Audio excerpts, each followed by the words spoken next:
First fish of the day here, micro-leech, and we got a strong one. Haven't been here half an hour.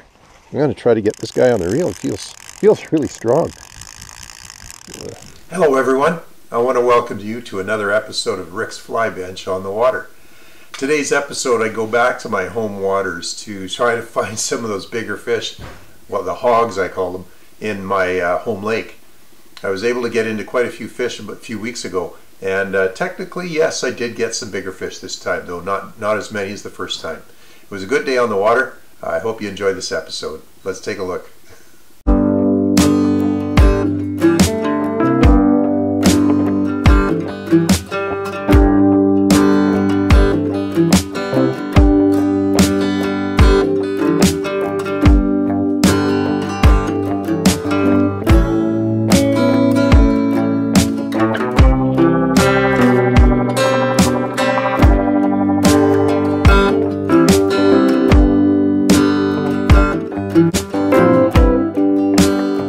Fish of the day here, micro-leech, and we got a strong one. Haven't been here half an hour. I'm going to try to get this guy on the reel. It feels really strong.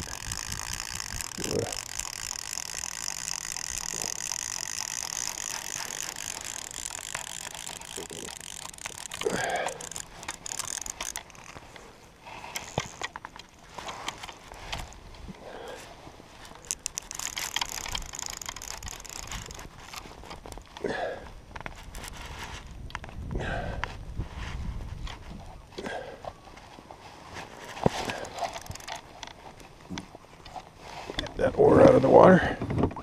Complication. Don't need in there.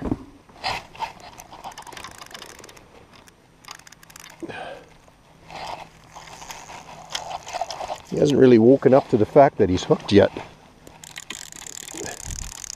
He's just dogging it down there.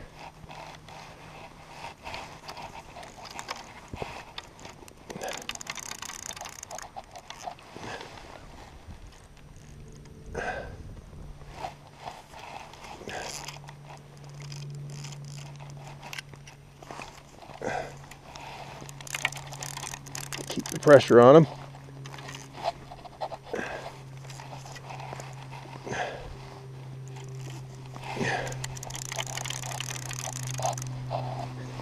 Fighting like a Chinook, just dogging it down there.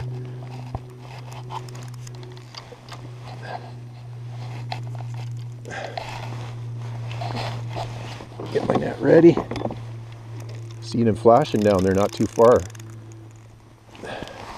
Keep him away from the anchor line. Yeah. Well, we'll see what he's feeding on for sure. We'll get a look. We can get him into the net and have a look at him.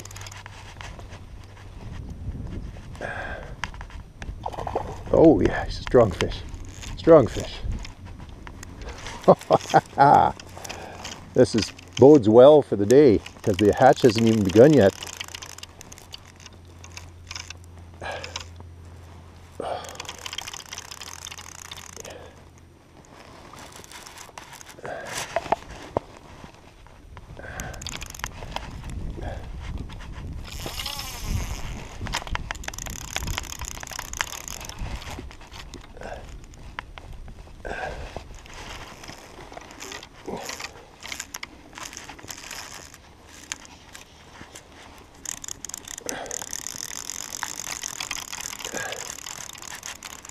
That is really strong fish, yeah.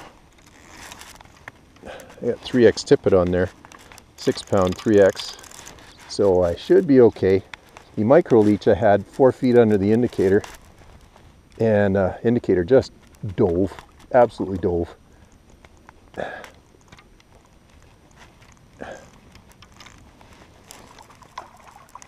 I think he's getting tired maybe. He's fighting at the surface there more. Kind of turning on his side occasionally.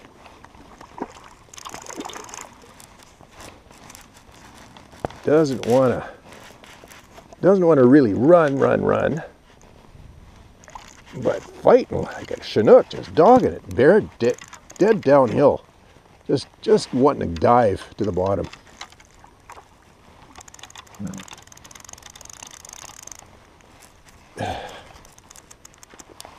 keeping the pressure on. Oh, beautiful fish, beautiful fish.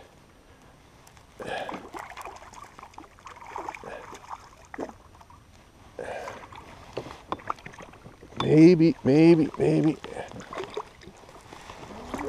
Oh, there we go. There's a fish and a half for you. Wow, what a fight. He took my head turner bead, micro-leech. Let him breathe there a little. Put some slack on him so I can get the hook out of his jaw.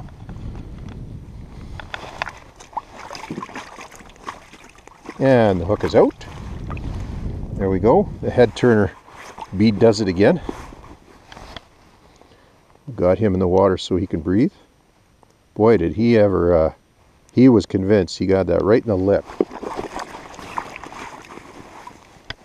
Right there. Beautiful, beautiful fly. Beautiful piece of work. Well, see if there's anything in his stomach. And give him a pump. Get that out.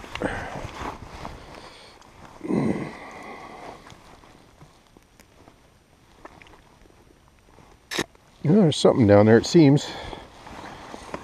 Okay.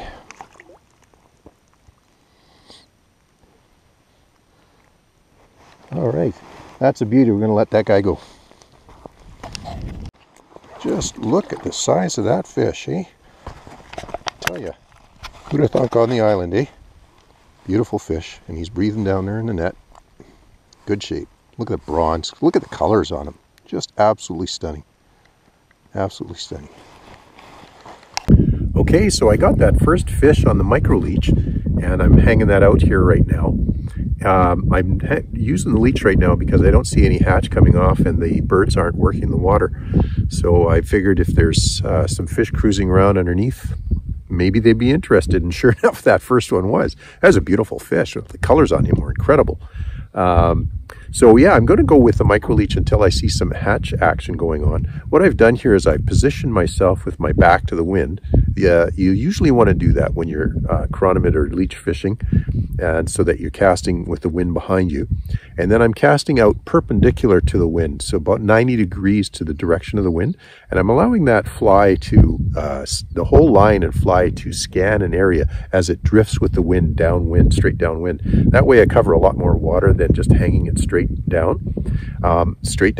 And so I've got it straight downwind now. I don't mind hanging it there for a few minutes. Then I slowly work it in and then cast it out again, quartering to the wind, either to my right or to my left. And I'm scanning new areas that way. Again, the fish in this lake tend to take flies just close to the surface. So I've got that leech only 4 feet under the indicator. And sure enough, it worked. And that's a consistent thing in this lake. I've fished leeches and chironomids right near the bottom and had very limited success until I started to find fish higher in the water column. And that's key to feeding fish.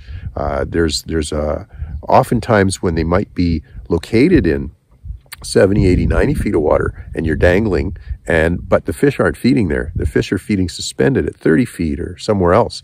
And so it pays to work different depths of the water column to try to find where those active feeding fish are. And I found it on this lake consistently over the years. So I'm going to keep going with the micro-leech, and when there's some chironomid action, I hope to show you some of that too. Let's have fun fishing.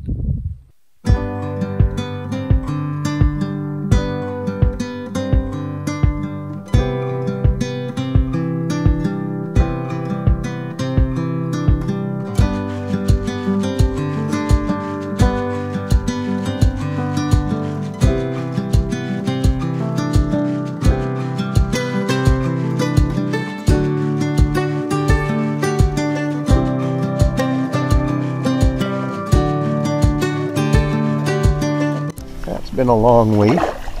We finally got one again on the micro-leech, despite the chironomid hatch starting up. Oh, look at that. Let's get some of that action right there. Whoop.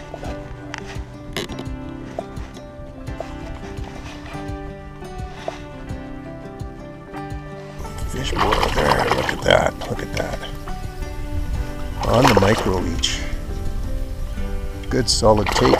Just put it out there, and the fish is on. Let's see if we can get him on the reel.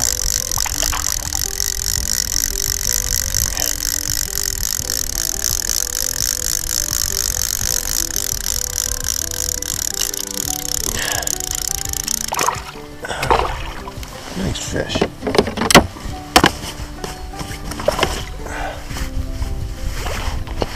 Okay. Right in the yap. Right in the yap.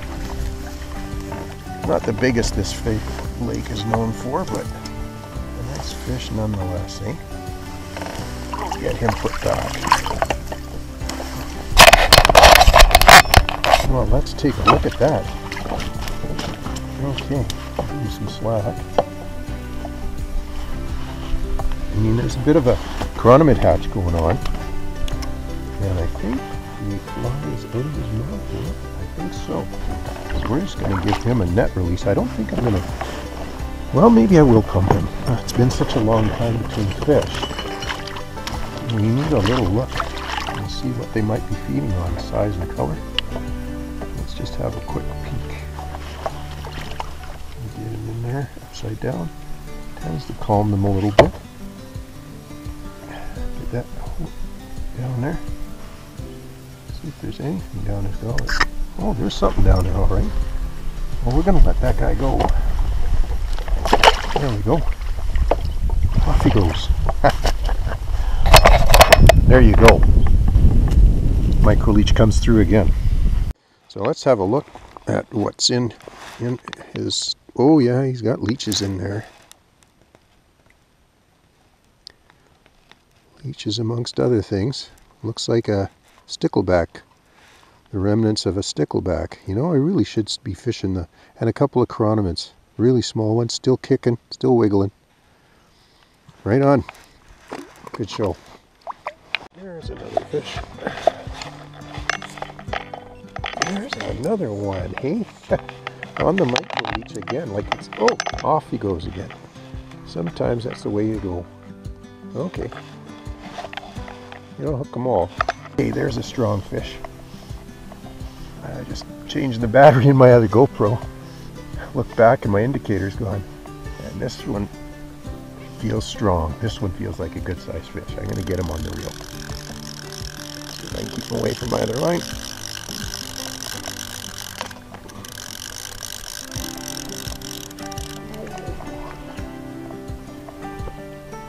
That over there. He wants to fight on that side of the boat.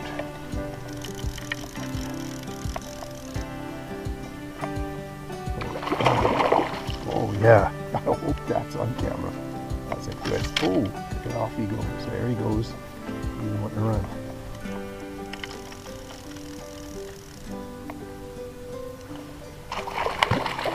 Oh, beautiful, beautiful, beautiful.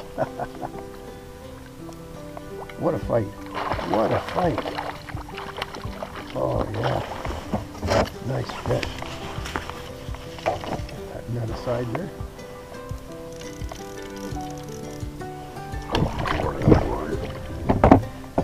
Out of the way.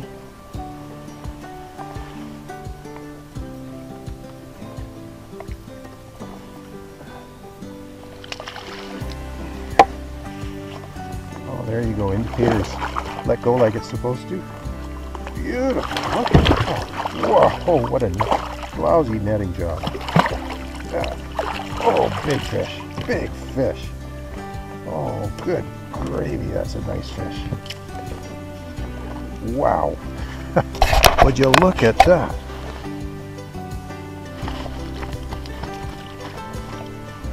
Get that leech out of his mouth. Barbless hook. Use that. Got it right in the cartilage there. There you go. Boy, that's done magic for me today, that one. Looks like I'm going to have to tie in a new one. It's starting to get a little gnarly. Well, we'll put this guy back. Gorgeous fish. Gorgeous fish. Let's just hold that there. I'm going to let this beautiful fish go and the easy release style, just by lowering the net and getting his head out of it so he can find his way out. Oh yeah. Get that off his teeth.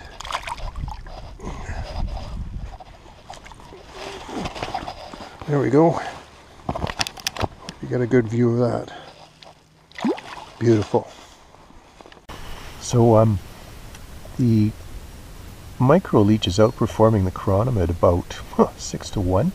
I did get a hit on the chironomid, size 16 zucchini, and so and the fish I am pumping are showing the odd chironomid in there, very small 16s, but they also have leeches and stickleback in them, and they're just really keen on the micro-leech. So I've put the chironomid away now to simplify my life a little bit, and the action is just as much. I'm just getting just as much action. I'm in about 4 feet of water, so I'm just dangling the leech about 3 feet deep. And sometimes I feel that the fish is coming up to take the indicator and then sees the leech and takes it on the way down, because they're splashing at the surface. It's really kind of funny. But anyway, see if I can get you a couple more fish this afternoon, and we'll keep things going. Let's have fun. Okay, now just as I'm rowing, I get one taking it as I'm moving the boat. Not what I anticipated. See if we can get this sorted out.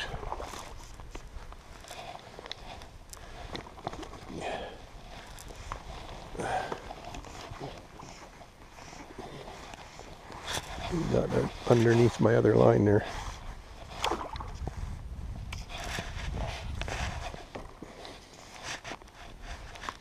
Let's see if I can get him on the reel.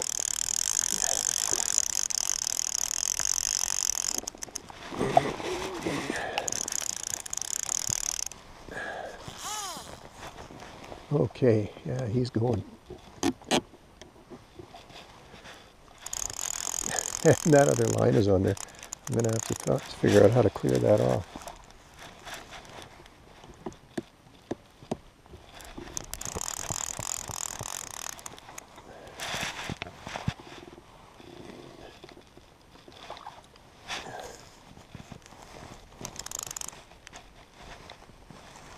I'll get that sorted once we land them, if we can, with a little bit of mayhem I've got there. This might be kind of difficult to undo after I land them.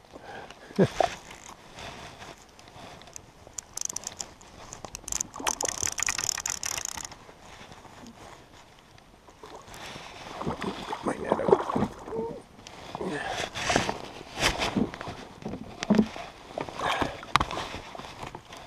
I should have had only one line.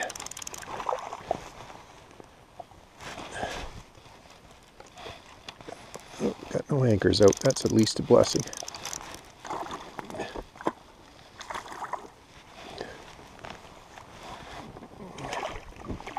Let's see what we can do here to get this undone. Okay, what a mess. Yeah, that's what you get when you got two lines out. And sometimes you get what you deserve then.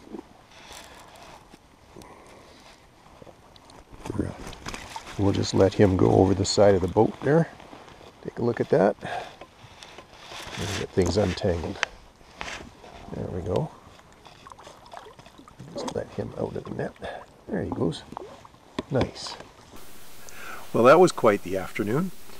I should know my home water better than that. It is usually like this. In the mornings you might hit the odd fish or two, but things really pick up at around noon, about the time I'm having lunch. Got my hands full, lined out, picking up a sandwich, and then I look back and my indicator's gone. It's just sort of the typical routine out here. And then things really got going between 1 and 2:30. And very skinny water. So like I said earlier, I was anchored in 4 feet of water, and I'm fishing a chironomid and a micro-leech about a foot off the bottom. And it was pretty steady action when the fish were in the area. They seemed to be cruising a lot up and down the shoal. They disappear for 10 minutes and they'd be back, and then you get some more fish on. And it was a great way to spend the afternoon. I am glad I found them in that skinny water, and there was some size to them. That first one went about 18, 19 inches. And then I kept one for dinner that was a little smaller and released a bunch of others that were around 15, 16 inches. But it was a lot of fun and chasing them there, and then things slowed down. It's real calm on the lake right now, just glassy calm. The odd fish rising here and there, but the chironomids are still coming off. Don't know why the micro-leech did much better than the chironomid, as there was an active hatch going on, but that's fishing for you. It's always worth experimenting. It's also really important for me to take note that where you are in the water column makes a big difference. The standard operating procedure, fishing chironomids and things like that, a foot off the bottom. That's the way to start. But if you're not getting the action that you're anticipating, given the number of rises in the area and amount of fish moving and the bug hatches, start working your way up into that water column. You may find fish that are 20 feet up from the bottom, 30 feet up from the bottom, 60 feet up from the bottom if you're fishing really deep. But it just pays to play around a little bit with the actual depth you're fishing until you find some active feeding fish. So until next time, take care on the water. You always want to get home safe. Bye for now.